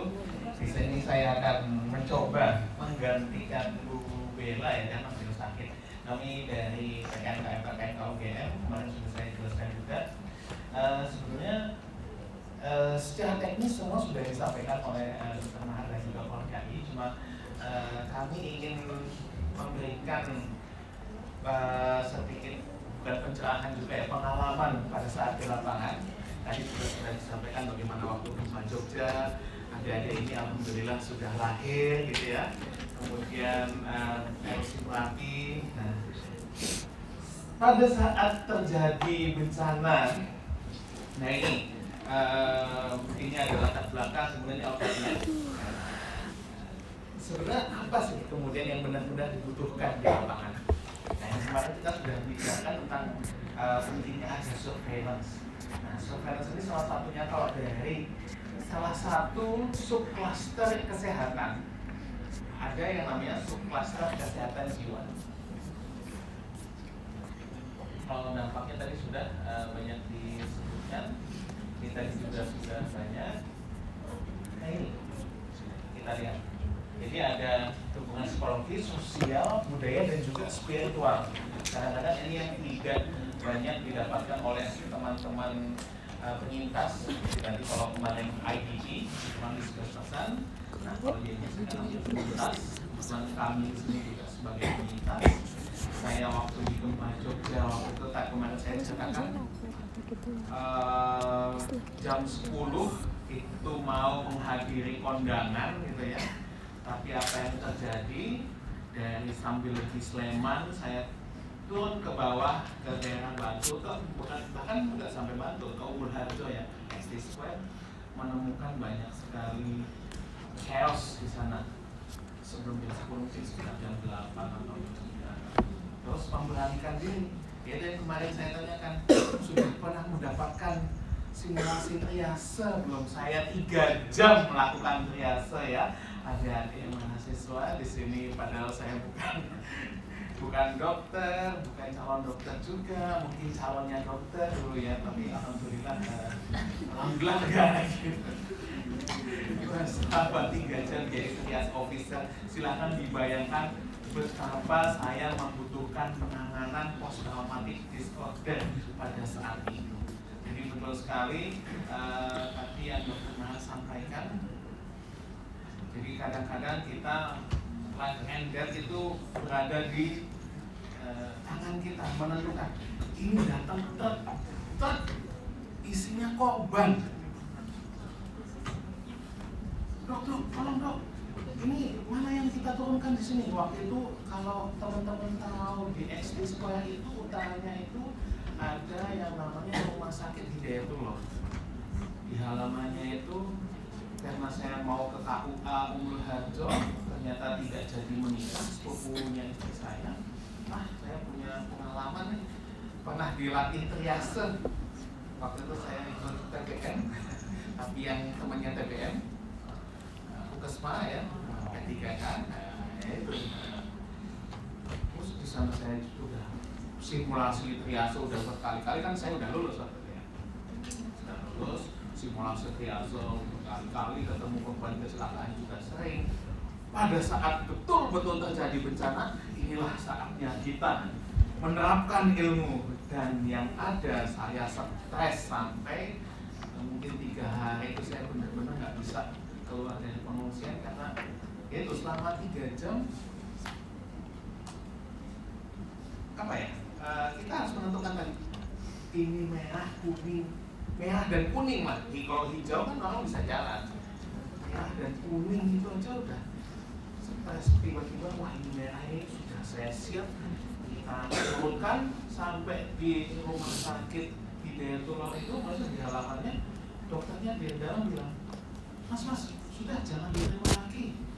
Triasenya itu yang merah itu jangan terima, bahkan kuning jangan terima. Kita sudah tidak ada spalot, tidak ada epinefrin, tidak punya adrenalin, nggak ada injeksi sama sekali. Ini sudah. Terus mau ngapain saya di sini? Sampai di depan aja, suruh ke Sarjito semua. Itu padahal pasien yang sudah diturunkan sudah ada mungkin ada 20-30. Itu yang hidup. Yang terasa hitam sudah dikumpul di belakang juga ya, itu ya itulah namanya triase ya. Saya harapkan adik-adik tidak mengalami pengalaman yang sama seperti saya, dan tapi ya itu harus ada kesiapan mental sebelum memberanikan diri terjun ke lapangan.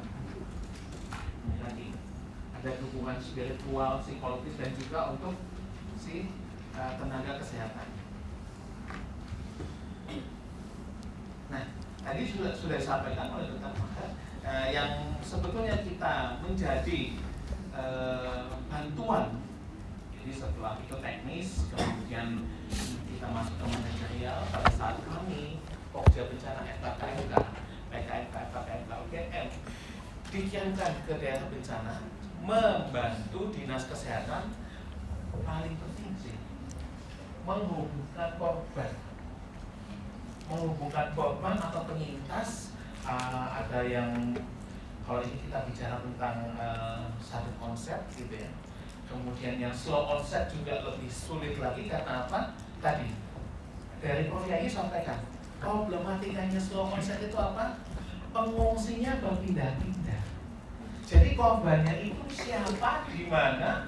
Nah ini jangan sampai kemudian teman-teman NGO yang sudah datang, wah kami siap membantu, saya membantu korban A, besoknya wah sama dinas kesehatan dikasih kamu kekeluhan ini, ketemu lagi orang yang sama.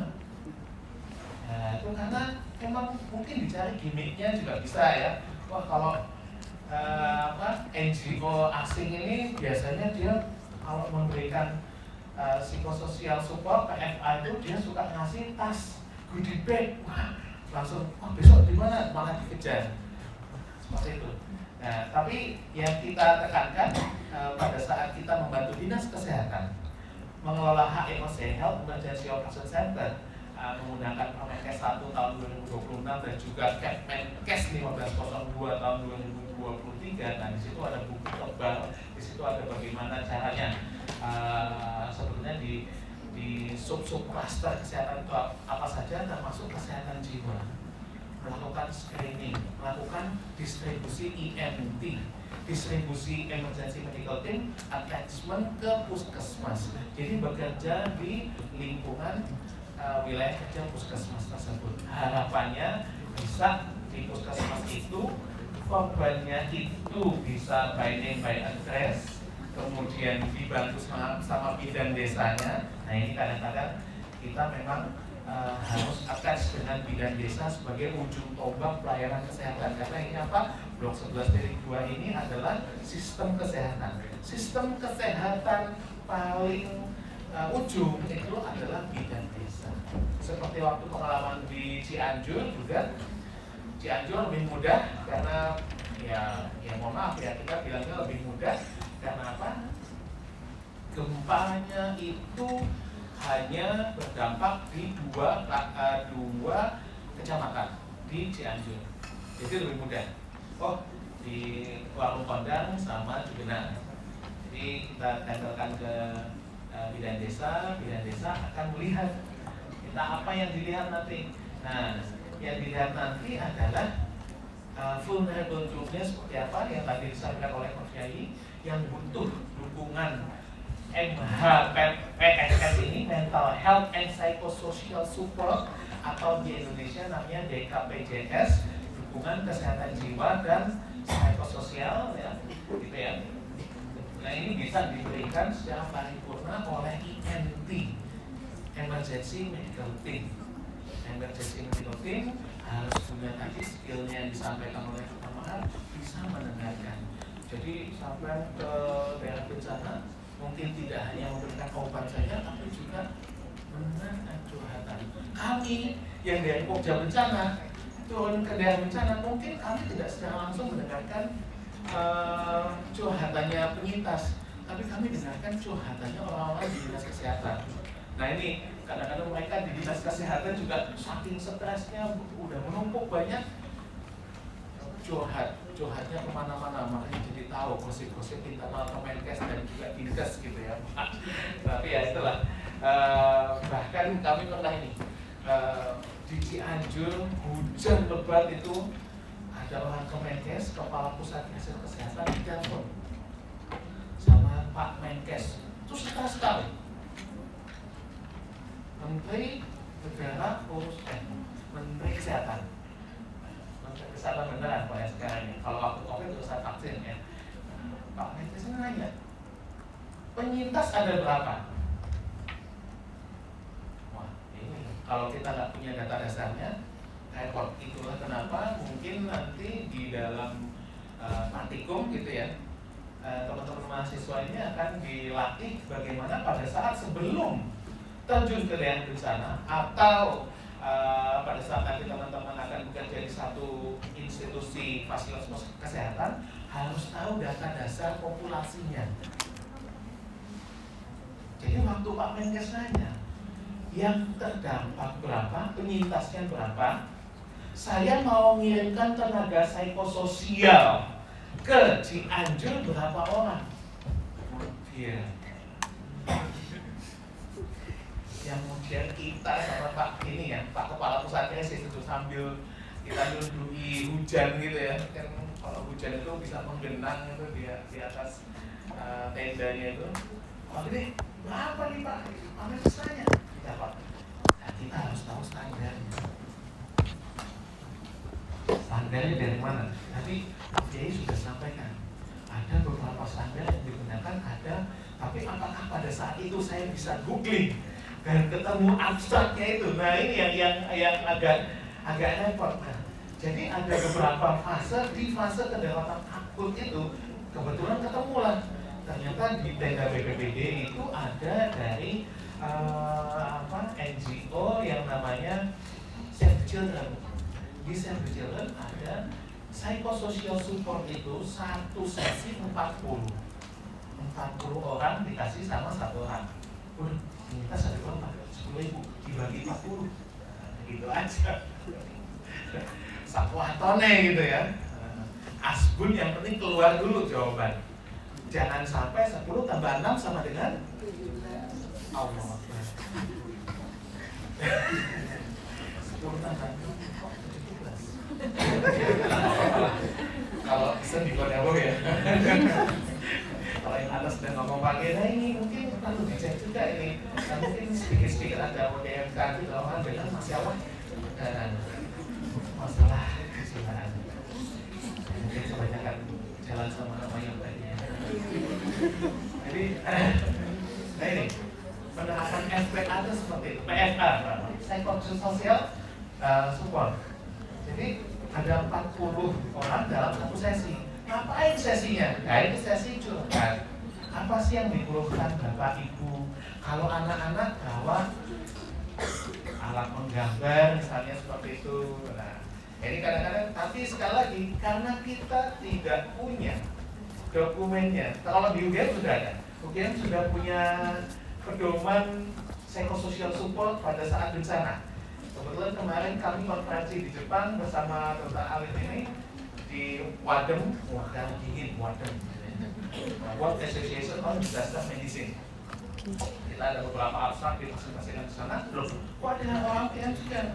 Oh ternyata mempresentasikan abstrak dari Fakultas Psikologi tentang bagaimana memberikan layanan psychosocial support pada saat bencana. Ada standarnya dari UGM, ada bukunya.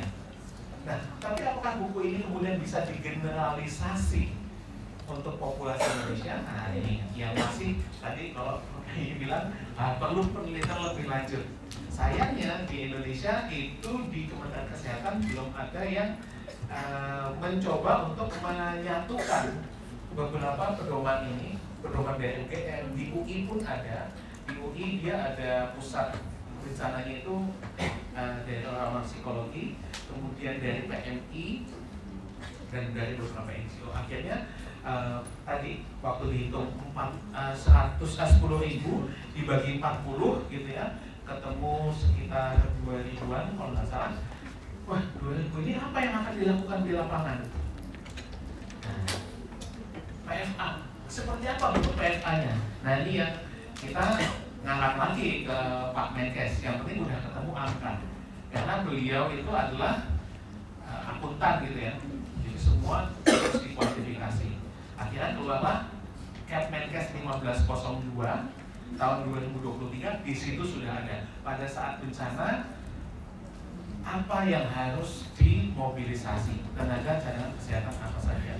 Dan tenaga cadangan ini juga nanti diverifikasi oleh institusi yang mengirimnya. Jadi teman-teman mahasiswa di sini bisa terjun ke lapangan menggunakan standar itu dengan kompetensi yang disyaratkan di situ.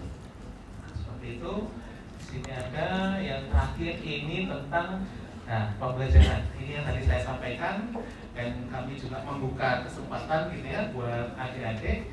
Karena ini ternyata di semester 7 ada program magang ya. Jadi tadi ada Pokja Bencana FKKMK UGM. Kalau bingung mau magang kemana, silahkan ke Pokja Bencana FKKMK UGM.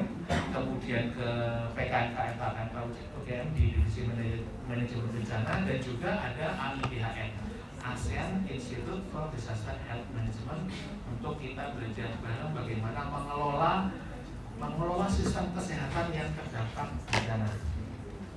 Nah, ini jadi memang beberapa tantangan ini yang perlu kita selesaikan secara komprehensif di lapangan, termasuk tadi dengan lintas sektor dan juga lintas profesi. Kemarin waktu saya ke Poltekkes Palu, itu kebetulan mereka punya 3 prodi, sudah ada simulasinya. Jadi teman-teman dari gizi itu melakukan, tadi Bu Ferry bilang, wah masak untuk 200 orang. Mereka simulasi masaknya, saya simulasi makannya ya. Alhamdulillah enak, karena didampingi sama dinas sosial. yang bidang mensimulasikan bagaimana melakukan pertolongan kepada ibu hamil, bayi balita dan lansia, yang perawat salah satunya melakukan konseling tadi kesehatan jiwa. Tentu saja praktek angkat junjung, triase dan juga evakuasi medis juga diberikan oleh prodi mahasiswa, prodi keperawatan. Sayangnya kalau di Poltekkes nggak ada ya prodi kedokteran gitu kan. Yang kesehatan lingkungan menjaga bagaimana kesehatan lingkungan ini di pengungsian berdasarkan jaminan itu kontrol. Teman-teman mahasiswa pun di sini bisa melakukan itu. Kalau nggak salah minggu depan atau bulan depan itu ada summer course.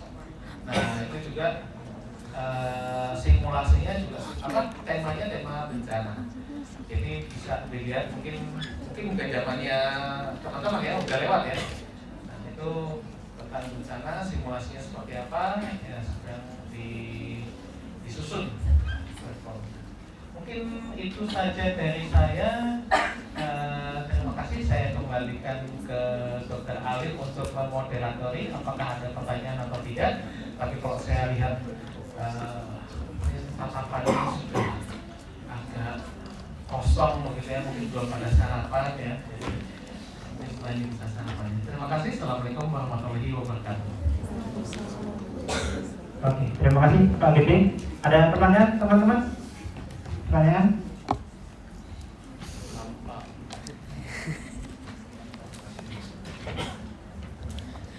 Atau Pak Gede mau nunjuk siapa yang mau bertanya? Oh iya. Silakan. Katanya Dr. Alif ini punya adik di sini. Kalau adik saya udah kemarin. Adiknya Dr. Alif yang mana ya?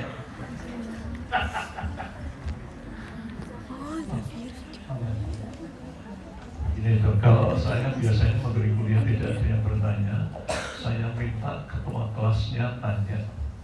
Jadi ketua kelas itu berani. Monggo ketua kelasnya mau tanya apa?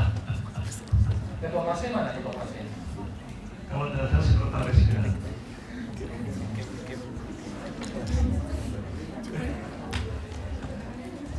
Itu mas dari ketuanya. Apa yang paling depan mas? Tanya apa mas?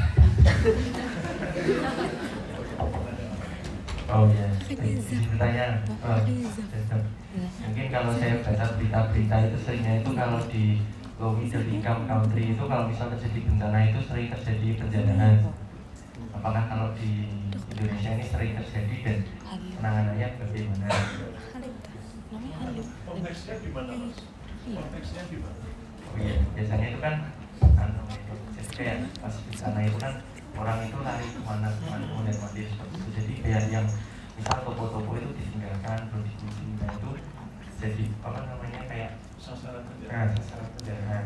Terus di Indonesia ini apakah terjadi seperti itu dan penanganannya itu bagaimana?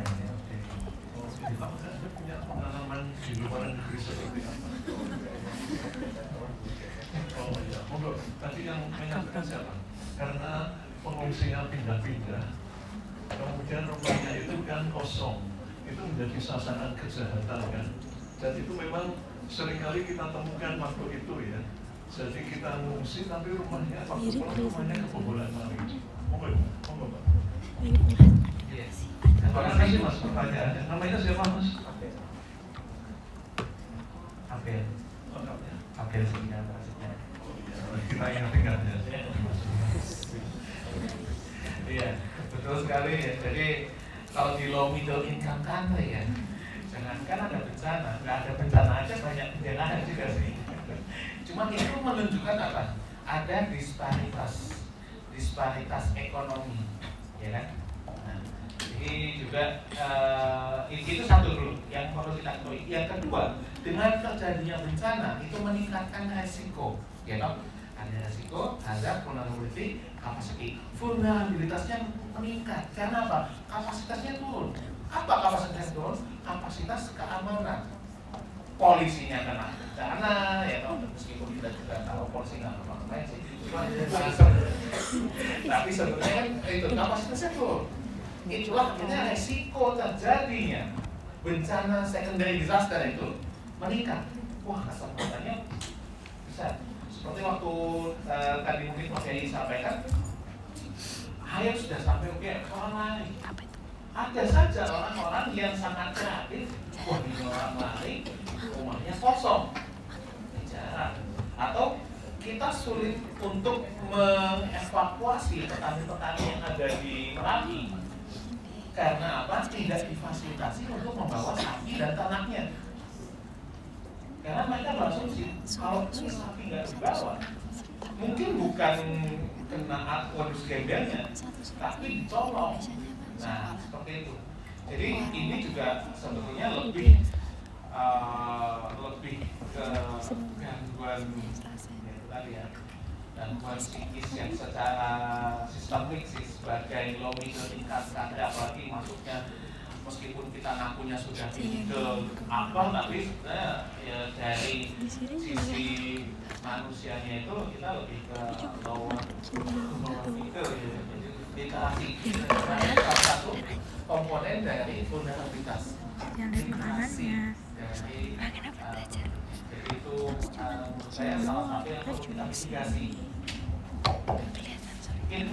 Jadi begini, saya kira sebagai dokter, sementara ini yang saya lihat itu kita fokusnya itu pada penyakit klinis mendiagnosis mengobati, tapi lupa masalah sosial. Padahal salah satu permasalahan utama yang kita hadapi adanya disparitas ekonomi. Banyak orang sekarang stres, depresi, kecuali tadi yang saya sebutkan ada koas karena IP-nya turun. Tapi sekarang banyak juga karena kesulitan ekonomi. Mereka maunya kerja yang bagus, dan di internet kan banyak lulusan S2, S3 yang kumlot, masih nganggur mas. Nah ini saya sebagai psikiater menunjukkan pada mereka, buat coba kerja yang sederhana. Ini sederhana, misalnya dengan jalan kaki dari pintu Selatan Sarjito ke arah selatan, melihat di sekitar sana banyak orang yang kreatif.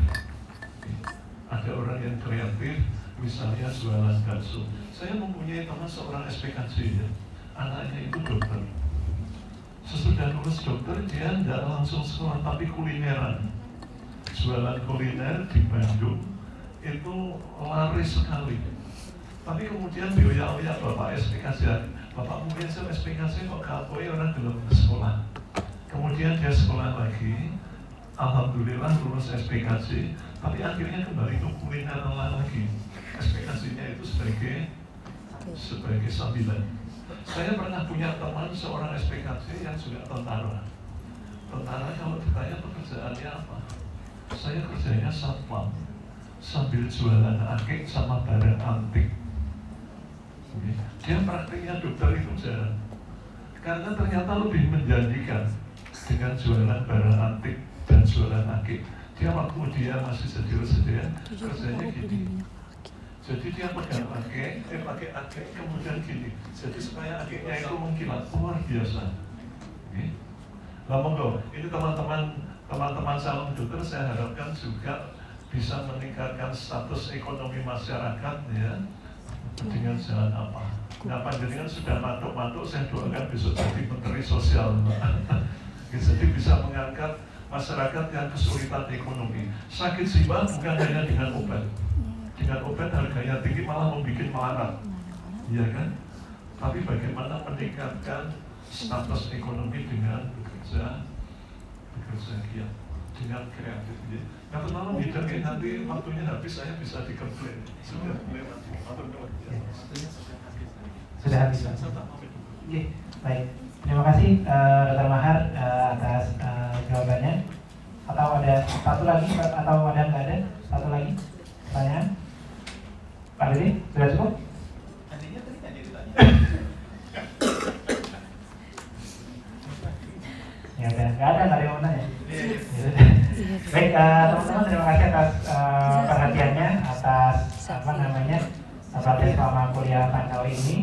Nanti seperti yang tadi Pak Dede sampaikan, apabila teman-teman ada yang kita tarik untuk magang di divisi manajemen bencana kesehatan bisa menghubunginya Pak Dede dengan menghubungi saya.